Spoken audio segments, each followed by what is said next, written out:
What's up YouTubers? Tsaka mahilig dyan magpalipad ng drone. Nandito tayo ngayon sa isang lugar sa aming park.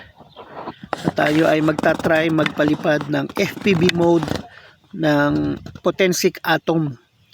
FPV mode yung ating camera gimbal. So itatry lang natin and then tingnan natin kung anong mangyari. Pala, ganda ng sikat ng araw. Ngayon ay wala pang 7:30 ng umaga. So stay tuned. Try lang natin. Pero syempre bago magpalipad, check muna natin. So meron tayong 21 satellite. Battery natin ay 99. Tayo ay nag-airplane mode na. Ang gamit ko ay screen recording. And everything looks good. Check gimbal. Down. Up. Alright. Let's move, soldiers. Okay. Check muna. Check muna kung walang toilet bowl. Home point refreshed. Wala man. Wala man tayong toilet bowl. Steady. Kanan. Kaliwa. Forward. Pero nakakasilaw ha. Kakasilaw ang araw. So hindi tayo nag-compass calibration ngayon kasi mukhang okay naman siya. Magsasabi naman to kung hindi okay. So tara na. So tayo ay naka FPV mode. Let's go. Kasi pag naka FPV mode, yung mga aeroplano. Aeroplano ako nakikita. May epekto ba? May epekto ba? FPV mode.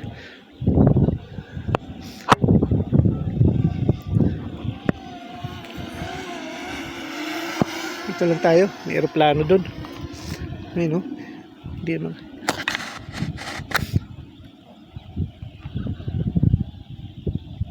Taas tayo konti. Yun.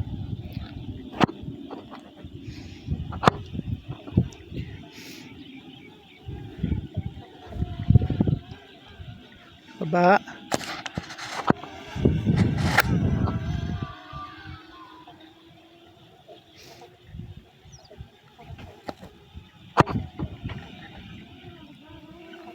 Normal mode lang tayo. Normal mode. Kasi mabilis naman yung normal mode. Hindi na kailangan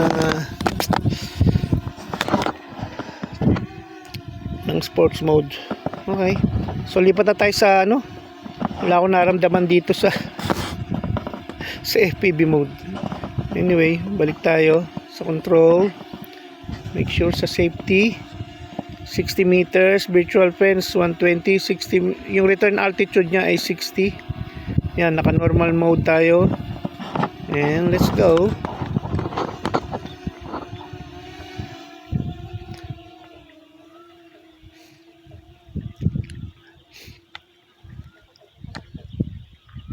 Tala tayo.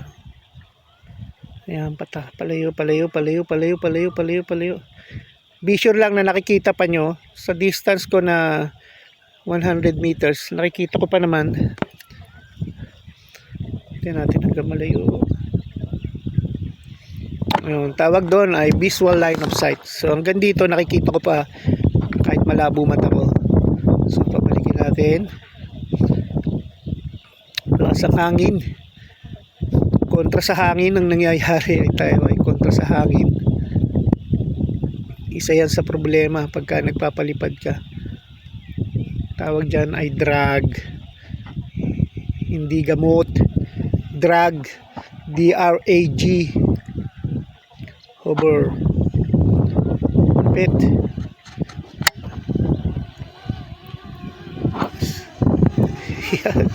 Ito yan, malaban sa hangin yan, no? Malaban sa hangin. Taas natin. Lagi hangin. Pabor yan pag paabante, syempre. Pag paabante ka, pabor yan. Oh. Pabor.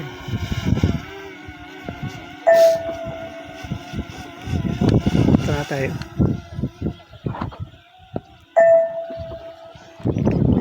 Actually, dito sa kinatatayuan ko, pagka mainit, maraming ahas dito. Maraming ahas. Buti ngayon maaga pa.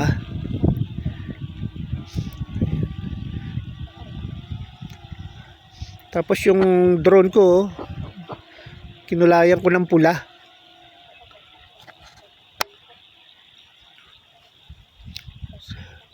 Para iwas sa mga ibon. Nung kita ng araw.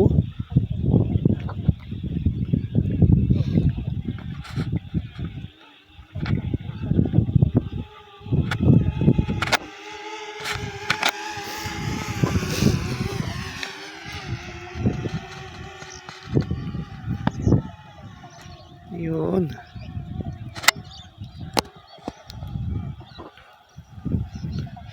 Maganda yung tilt horizon ng drone. Ito pa rin, no? Yun lang naman yung mga tip ko. Pagka magpapalipad, fully charged, lagay mo sa airplane mode. Check mo muna ang kung may mga kakaibang lipad siya.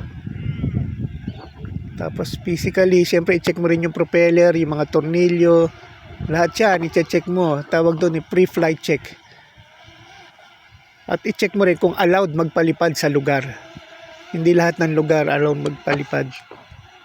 Matao ba siya?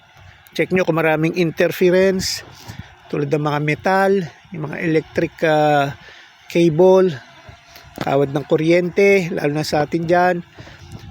Lahat yan i-check nyo. Kasi makaka-apekto yan sa ating drone. Oops, tingnan nga, yun o. Nasa taas ko siya. Actually, masarap magpalipad eh. Oh. Nakakaaliw. Taas naman tayo, taas. Ito manual, hindi to features. Taas tayo manual. Nakasetting yung sa akin sa 120 lang. Huwag kayo lalagpas doon. Huwag kayo lalabag sa batas kasi mataas, malaki ang penalty pag nahuli kayo. Ayan, nakadisgrasya kayo, kailangan may insurance, kumuha kayo. So tayo ay nasa 105 meters. Okay naman yan, di ba? Oh. Balik na.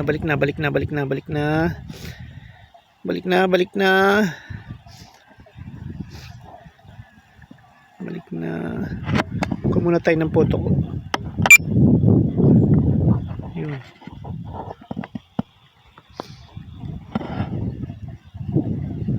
Baba. Napakita ko pala muna yung paligid.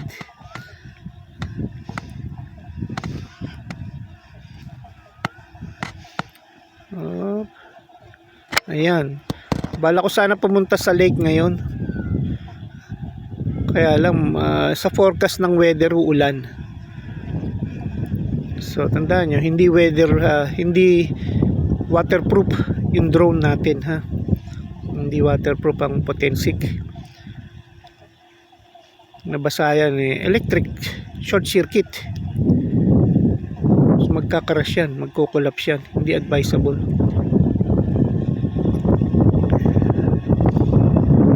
Malaban sa hangin, no? Kung naririnig nyo, malaban siya sa hangin. Yan ang ating kapaligiran, sariwang hangin.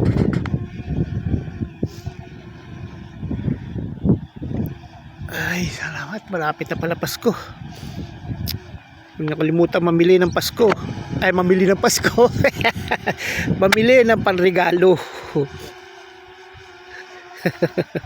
Mamili ng Pasko, tama, mamimili kayo sa Pasko syempre. Oh, yun. So 4.5 meter. Battery is 69% pa rin. Ayan. Ito pa yung mga basic flying tip ko. Salamat muli. Sana magkita-kita ulit tayo. Bira lang ako mag-upload. Siguro once a week lang.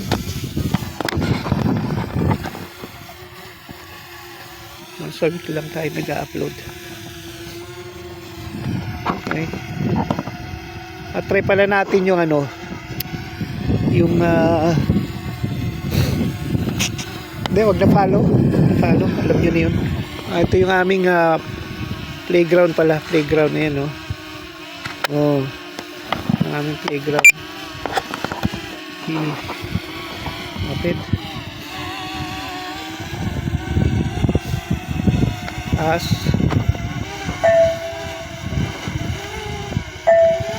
Taas natin. Try nga natin yung ano ba, height 10. Taas pa natin. Try nga natin yung features nitong isa, tinatawag na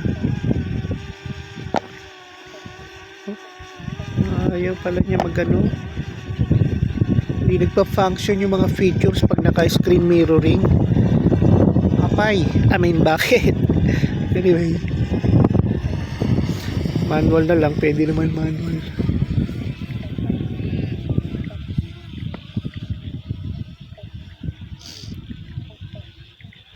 Yan, naka-manual tayo niyan. Manual orbit o circle.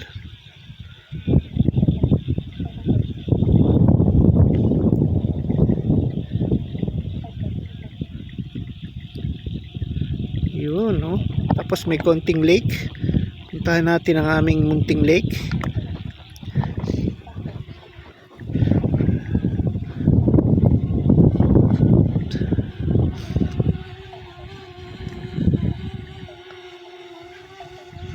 Yan, ang aming lake. Top view. Huwag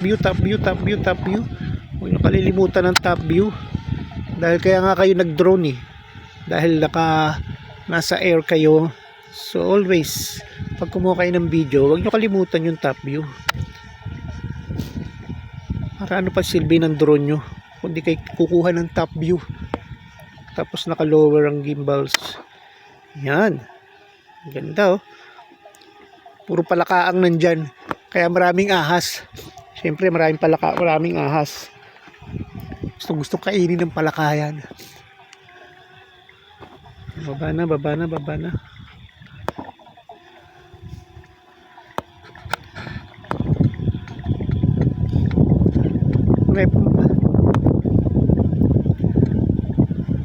Marami pang tubig dito eh. Yan pa, oh. Tubig din yan.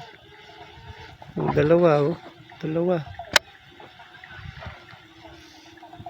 Iba natin.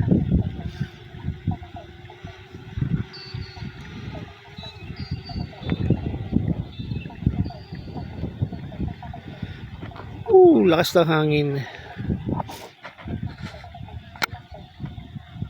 27 meters. So meron tayong tatlong tubig.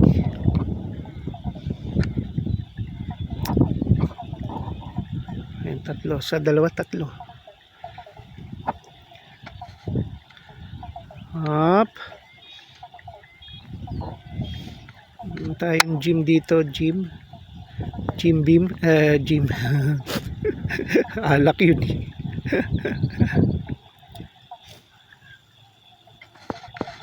Yan.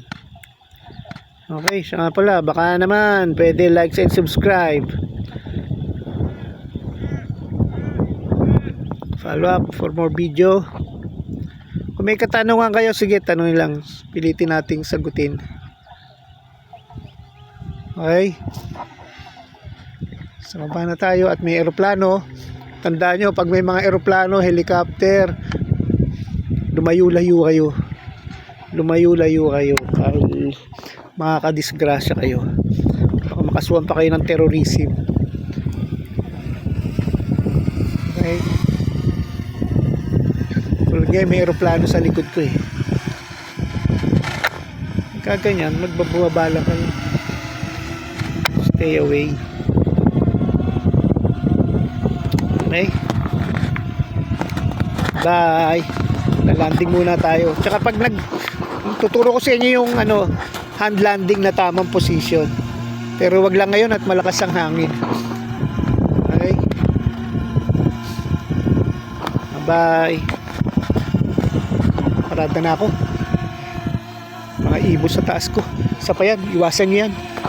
Mga ibon. Side view, side view, side view. Side view, side view, side view, side view. Natapos ako yung hangin. Okay, let's go. Thank you.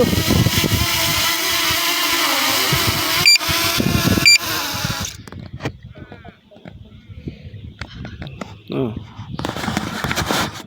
Bye-bye.